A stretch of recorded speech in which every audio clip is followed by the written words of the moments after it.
What's going on, everybody? Welcome back to the channel. Now, excuse me if throughout this review, I don't sound too enthusiastic. That's because this shoe is about halfway from me being disappointed and being actually enthusiastic about, but we'll get into that a little bit later. So by now, you've probably seen this box, if not for this release, for the release that was just like it. Again, we'll talk more about that later. And of course, I've been sitting on this one since before Christmas, so you guys might even be excited or even care about this shoe anymore, but we'll talk about it. Of course, you have a box that is a special box, but it's not special because it's unique to this release. It's special because it's unique to the release that came before it. Again, I'll talk about that in a little bit. Black and blue checkerboard logo with a red Nike swoosh on it. Size tag reads Nike Attack SP Special Projects. I think a lot of people get that wrong. I think it's Special Projects. Now, someone probably correct me down in the comments, but I'm pretty sure it's Special Projects. Special Projects CJ light smoke gray, black, and white. That's pretty much it is all to this shoe. Opening it up, box, wax paper, and the shoe.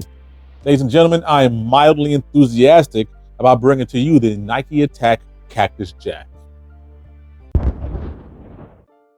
All right, so you guys already knew why you were here. First, we'll talk about the shoe, and then we'll talk about the shoe. Let's go ahead and get into it. As I do in all my shoes, I'll start on the bottom. Now, you guys will see this is an all-new traction pattern for this channel. This is the first time we've done this kind of shoe, and what you have here is literally a tennis shoe. Now, I know a lot of people, especially older folks, call sneakers tennis shoes. This is actually a tennis shoe. And as such, on the bottom, you have this actually pretty nice square and circle pattern. I guess this pattern is good for the clay, it's good for the grass, whatever surface that you're gonna be playing tennis on. Again, this shoe was designed in 1984 or somewhere around 1985. And this was a technology present when this shoe came about. So again, I'll try to zoom in here. You guys can see that pattern with the circle, with these channels here, which is, I'm assuming, to get dust and, either debris away from the shoe to maximize grip, if you will. Now, even way back when, in 1984, you have the star pattern, which here is all surrounding this shoe. So again, that's a nice little touch if you're into the kind of nostalgia or at least the little fine details. This was pretty cool having someone make this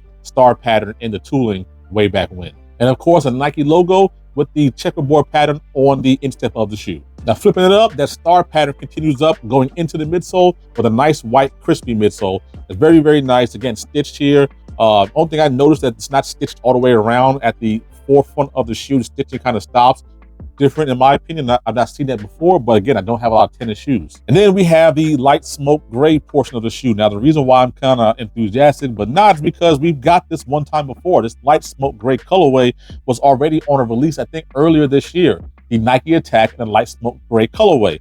And unfortunately, it's regurgitated on this particular shoe. You do have what's a nice kind of supple leather. It does kind of feel nice to the touch. I'm not going to play in this shoe, obviously, but it feels nice. On a forefoot, and as well as on the sides, on both the lateral and medial. Here you have a black mesh, and on the sides you have this kind of gray, light smoke gray mesh. Of course, this is a Cactus Jack release, so you have the signature reverse swoosh on it. Now, why the reverse swoosh and pretty much nothing else? I don't know. More on that later. Coming up to the upper collar, of course, more of this gray. Flipping around to the back, you have a Nike logo, and of course, the Cactus Jack insignia here, which is, again, the only other touch that makes this a Cactus Jack shoe. More on that later. I keep saying that, but you guys stay tuned. I'm gonna rant and rave about why this shoe is such a letdown. The tongue itself is that nylon material, and again, you have the checkerboard pattern in that blue and red up on the tongue.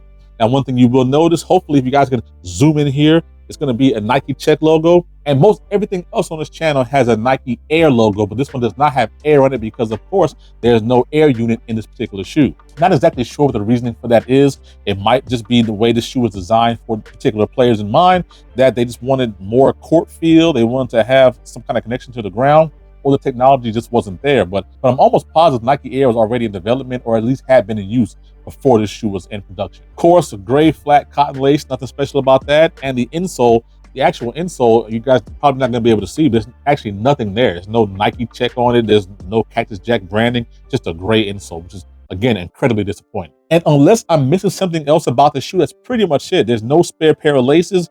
There's nothing in there like a hang tag, no goodies. So disappointing, considering we got this shoe already earlier in the year with a regular facing swoosh and nothing on the back here. And that's it's pretty much the same. So like I said, we talked about the shoe. Let's talk about the shoe. The Nike Mac Attack, as it was called in 1984, 1985, was a shoe designed for John McEnroe. So if you guys weren't around in the 80s or 90s like I was, or you guys just don't follow tennis in general, John McEnroe was one of the greats of the tennis sport. His on-court persona, in addition to his actual ability to play the game, led him to be a larger-than-life figure in the world of tennis. Now, respectfully, tennis was typically viewed as a white-collar, stuffy, uppity game. I mean, the elites of the elites played it. You would not find people, let's say, in the inner cities playing this game. It was on par with golf as far as exclusivity and maybe even with its exclusion to your general population. There was a certain decorum that you had to have when you played tennis, but John McEnroe was one of those ones who broke the rules. This is a guy who would constantly curse, yell at refs, he would break his rackets on court. I mean, this guy, he was the bad boy. He was the Bobby Brown of tennis, if you will. So at that time, if you guys watch the Nike Air movie, now Nike wasn't doing too bad, but they needed an infusion of cash and then kind of new image into their whole repertoire. And of course, I bring up the movie Air because that's when they decided to go after Michael Jordan hard and heavy. And I'm sure the tennis division had the same kind of feeling about John McEnroe. New blood, fresh life into the division. And speaking of Jordan Brand, when Jordan Brand put out the Air Jordan 1, or excuse me, actually the Airship, in that black and red colorway, it kind of bucked the trend. And that's because at the time, the NBA was only looking for uniform colored sneakers. Everyone had to wear all white or all black, whatever situation may be, in home or away. And Nike at that time wanted to do something different and introduce that red colorway. Vis-a-vis, here in this particular colorway, although it's nothing bright and kind of like ostentatious in your face, this was actually outside of the norm. Nearly all the tennis shoes at that time were just like the sport, all white with a little bit of color. And so this shoe was seen as something that's out of the box. This was a home run. This was bucking the system. This was sticking it to the man.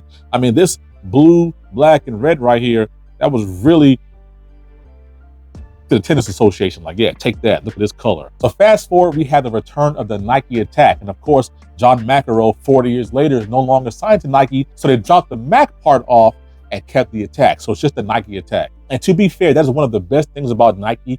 It does have an illustrious history, not as old as some brands who are over 100+ years old at this point, but they do have some nice heat in the retro vault. And it's great that they can bring out shoes like this and reintroduce them to a new generation of Nike lovers. And so now the Nike Attack comes in a lot of different flavors. I think most recently, we just got one in a yellow ochre colorway, which is actually pretty nice. So my thought process is they wanted to take Travis Scott, who already has his foot in the door and has the ear of the youth or their new consumers, and they want to put his branding on it to kind of drum up some heat for this particular shoe. Except, and here's where things get really interesting in my opinion, this shoe is lazy. This shoe is absolutely positively lazy. I cannot understand why Nike did not put more effort into this shoe to make it more Cactus Jack-like. For example, here's a Jordan 6.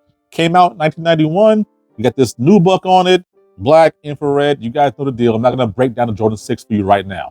Enter the first Travis Scott release in the Jordan 6. As you can see, premium suede material, canvas on the tongue shroud, obviously the elephant in the room, this big pocket on the side of it, a different take on the Jordan 6 to say the least, and of course Cactus Jack co-branding. Right here on the back of the heel, on the inside of the pocket, underneath the tongue shroud, the box hat Cactus Jack co-branding. They even made something different with the glow-in-the-dark sole. And then they doubled down on the Jordan 6 Travis Scott. Another pocket, Harrier suede, more glow-in-the-dark materials. I mean, they said, okay, we're gonna take it and then do it and then do it again. They differentiated the Travis Scott 6 from the standard OG Jordan 6, okay? You guys can see the visual difference. I mean, hell, man, why not give us this? Why not give us some good materials? Fragment 1 and the Houston Oilers Jordan 4, they're kind of exceptions to the rule, but mostly black, olive, and mocha are staples of the Travis Scott line. And they could have done the same thing by giving us a black, mocha, or olive colorway on this shoe, and all would have been right with the world. And then we get this and this. I mean, it does not get any lazier than that. And to be fair, this is actually not the first time they've done this with their retro release. If I'm not mistaken, I think the shoe's called the Nike Air Alpha Flight 88. Somebody correct me if I'm wrong. That shoe came in this white, black, and red colorway. It came out, re-released, and then they took another signature artist, in this case Billie Eilish, who already had a couple of Jordan models who had her own spin on it, the same way Travis Scott's had their own kind of take on it. Those came out pretty nice. That particular Air Alpha 88 in the Billie Eilish colorway, so far as I can remember, had no distinguishable markings on the outside of the shoe. It only said Billie Eilish on the insole. So even when the shoe's on your foot, you couldn't even tell it was a Billie Eilish version. And to be honest, again, this is not even the first time they've done this with the Travis Scott. Nike released another half-assed version of the Travis Scott on the Nike Air Force One Low, and that had even less Cactus Jack branding on it. That thing had a screen printed Utopia font on it that I guess was supposed to coincide with his Utopia tour, and it was just done very lazy. I mean, these things are absolute cash grabs. But if I'm being fair, you may ask, well, why did I buy this? Because I'm a collector. That's what collectors do. A collector. Not to mention, this is not my first tennis shoe. I am a fan of the Air Tech Challenge too, especially in this white and black hot lava colorway. This, of course, was Andre Agassi's signature sneaker. Having these two shoes side by side, you kind of get the idea that the players pretty much light, low profile, kind of bulky shoes, but they really have this kind of profile to them that's not like the Air Jordans, as an example. And of course, on the Air Tech Challenge, you have the Nike Air as opposed to this one, and you can see the visible Air unit on the bottom. So there's your distinction. But overall, I did want this shoe because I'm a collector. And of course, if you had the opportunity to grab a Travis Scott, you do. But I'm also mature enough to say that I'm thoroughly disappointed with the way this shoe turned out. Now, the good thing is, if you're so inclined, if you like this particular colorway, you like the materials, you like how the shoe looks, you can get this particular shoe in the normal light smoke gray colorway for a lot less than what you pay on the aftermarket for this particular pair. And listen, I'm on one right now. Speaking of paying, I got this shoe directly from the Travis Scott website. When I paid for this shoe was $150 plus shipping. The shoe did drop on Sneakers app that same week, and the shoe came out for $120 on the Sneakers app. The Travis Scott website charged their users, me, another $30 for this particular shoe.